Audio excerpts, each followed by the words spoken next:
Hey guys, this is Stephanie and I am Stacks on Stacks on Stacks.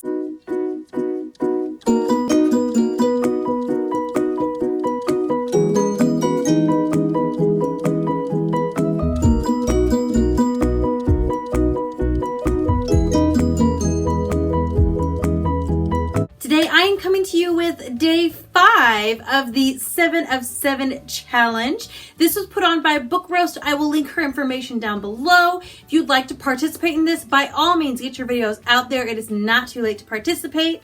Basically, we have 7 days of 7 top 10s with different topics each day. I'm trying to not use the same books over and over. I am reusing them a little, but not a ton. Not as much as I wanted to. But today's topic is top 7 manga or graphic novels. Now, I only started reading graphic novels and manga this year with the exception of one, which I read like 2 years ago, I think, and I loved it. So I feel like my top 7 is like my only 7. I know that's terrible. I would also love to know more really good manga and graphic novels. Link those below, like comment below with some good ones because I want to get to reading more and more because I super duper enjoy them and I really like doing them during readathons because then they're less stressful. And again, these are in no particular order, but I will start with Nimona, and this is by Noelle Stevenson. This is the one I read like 2 years ago and I love the art, as you can see. Kind of. There we go. It's beautiful art and the story is incredibly fun and clever and really not even something I've really heard of before. Basically, we have Nimona and she wants to be the sidekick for Lord Ballister Blackheart, who is the villain. She wants to be the villain's sidekick because the villains are cooler and they have more fun, which I kind of agree. So I really did enjoy this book. It was funny, it was fun, it was clever, but it still had a plot and it still had heart and I definitely enjoyed this book. Next one I'm going to talk about is Anya's Ghost, and this is by Vera Broskell. Now this one totally surprised me. I don't know what I was expecting, but I wasn't expecting to like it as much as I did. I read it, I think in October, maybe September, and I can show you like a hopefully unspoily page, just so you can kind of see the style and everything. I super enjoyed this one. This was a great one. Basically about a girl who was born in Russia, but then her family moves here and how she's trying to become more Americanized and like pretend like she wasn't Russian, she was American the whole time, that kind of thing, and forget her roots and just be a normal American kid type of thing. So, and then she finds a ghost, which, I mean, that's from the title. I'm not going to tell you anything else. It's a quick read, but it's a great read, and I really did enjoy it. The next one I'm going to talk about is Hyperbole and a Half by Ali Brosh. Now, I don't know if this one counts as a graphic novel, but it is basically pictures with funny captions and stuff like that. It is hilarious. I guess actually I read this one years ago. I read this one before Nimona. It's so funny, and she has all these funny dog anecdotes, and it's hard to say what it's about. I don't really recall a plot.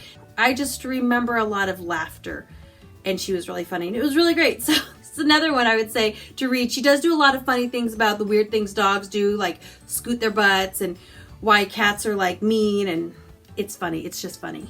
Next one I have is Orange, and this is by Ichigo Takano. I'm getting better at this name, though I'm sure I'm still butchering it. You can kind of see it there. This is actually Orange 2. I read Orange 1 earlier this year, and then I read this one just this month. And I really did like this. This is the only manga I have on the list because it's the only manga I've actually read all the way through. I have read some Full Metal Alchemist, just the first few volumes, and that's about it. But I did like this one. This one has a plot where basically we have 5 best friends, and on a certain day of school, one of them gets a letter from her future self saying, this is what's going to happen today. You need to do this, don't do this, don't do this. And you don't really know why she's getting these letters. You just know she's getting these letters. And the next day she has another and another. And basically she's supposed to be helping save somebody who she met that first day she got the letter.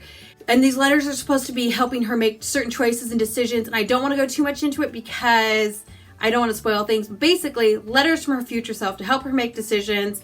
It's 2 volumes, big volumes, but still volumes. Super fun. The next one I have is Captain Marvel.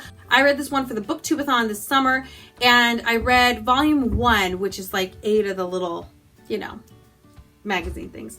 And I really did like this one, actually. There's a lot about Miss Marvel Miss Marvel. There's a lot about Captain Marvel I didn't know. I did enjoy this one. It was kind of my dive into superhero-ish books. I hadn't read a lot of superhero-ish books prior to this, so this one was a good one.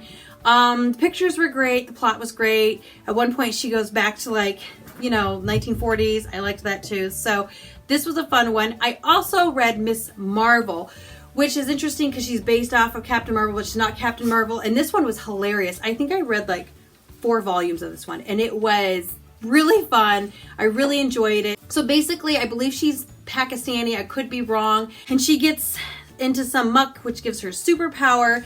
And then she decides that she's got to be a superhero. But she's witty and she's clever and she's funny. And it has a new twist. And after I had read Captain Marvel and then I read this, it kind of, I don't know, it was just funnier. Captain Marvel was like what I typically would expect from a comic book.